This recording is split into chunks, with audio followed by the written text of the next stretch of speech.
Hello, I hope you are well, and in today's video what I'm going to show you is how you can organize your projects, your workflow on your local computer in the most effective way. So there are a lot of different approaches to follow when it comes to organize your projects on your local machine, but I will show you the most common one. I would say it's kind of a convention. I have been working in the industry for the last 12 years and I have seen the same convention almost everywhere.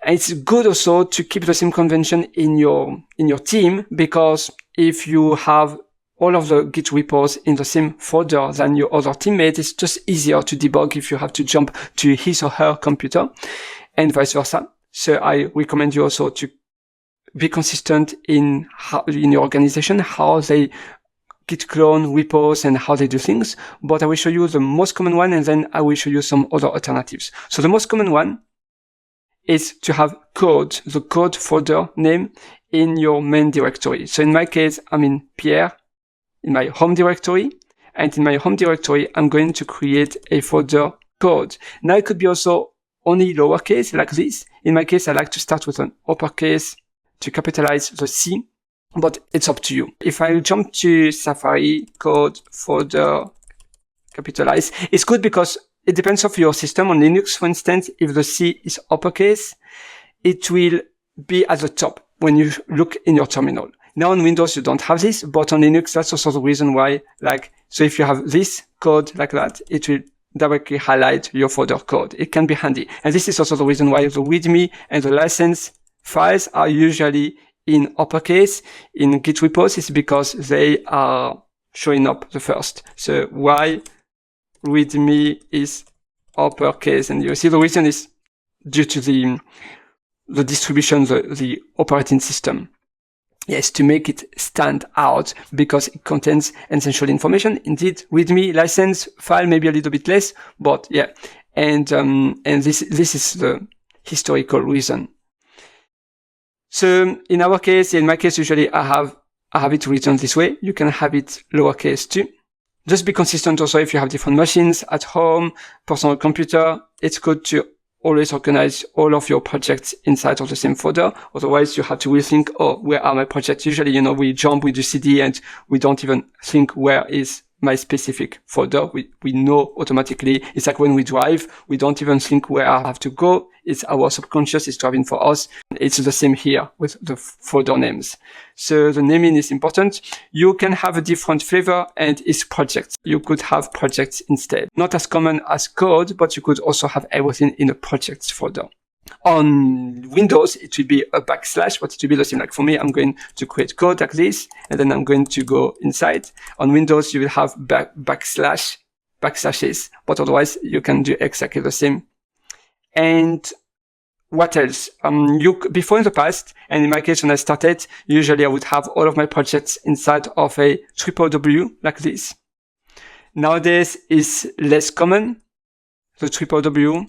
And you had www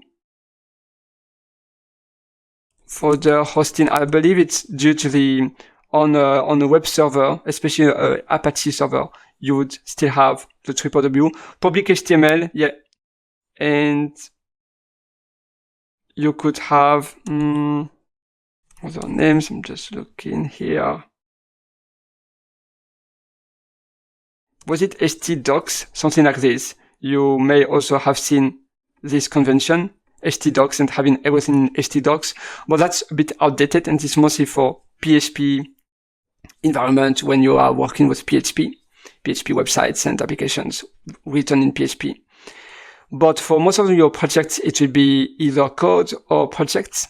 And now when you are working in big companies where they do have not only a few Git repos, but a lot of different repos in a lot of different brands. That will be something different we have to take into account. So in my case, I will first start with a small project. Here I do have it's a food meal snap app I'm building during my spare time. So that's a front end, that's a React Native one.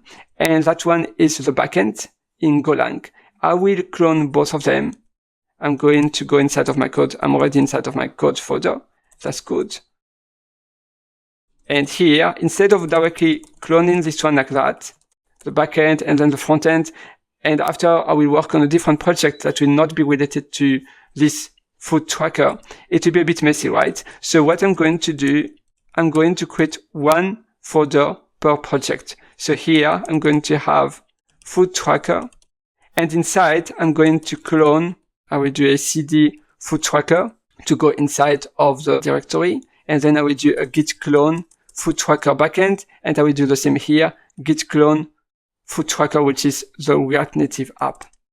I have an alias, so don't worry, the G is for git clone. But in your case, probably you will have to do git. Anyway, this is like a private repo, so you will not have access to this one, but it's just to show you how you would organize your different projects on your local machine. So now I have the React Native frontend app here on the inside of the food tracker folder, and then the backend. And now if I go to the parent folder, I have one folder, and that's my project. And I really recommend you to do it this way. So like usually when you are working for a company, you don't have one single project and that's all. You would have different projects, and you have one project with the backend, the API, and then the front end, and then maybe app. So you have app, API, front end, so app, backend, API. Backend would be usually the API, depending on your organization and how they structure things. Maybe you would have API and then backend and then front end and then app. Then you may have different brands inside of the company. If you do have different brands, for instance, you are working for company A acquired another company. For instance, OpenAI acquired Windsurf, or like Microsoft, you would work on GitHub, on VS Code, on Copilot. You have 3 projects you would work like, or I'm not sure, like a lot of companies, they have, different brands. And then you have one folder per brand. And inside of that folder, you would have one folder per project. Let's say in my case, like I'm working for Booking. I've done this diagram to show you.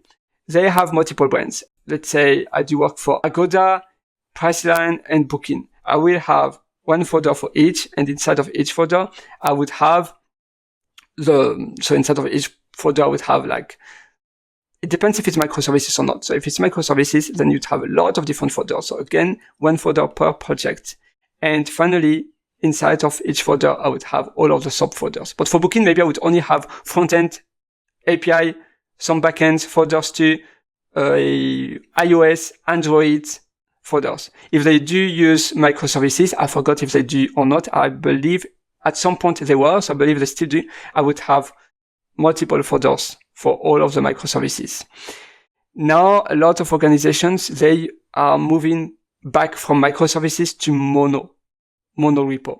But you would still have one Booking folder, and then you'd have all of the subfolders, the child folders of the mono repo. So, so you have the parent folder would be Booking, and then you would have all of the small folders of your mono repo that would include API, backend, frontend, other React things, components, share components, and different packages, then apps, and maybe CMS, like the homepage website.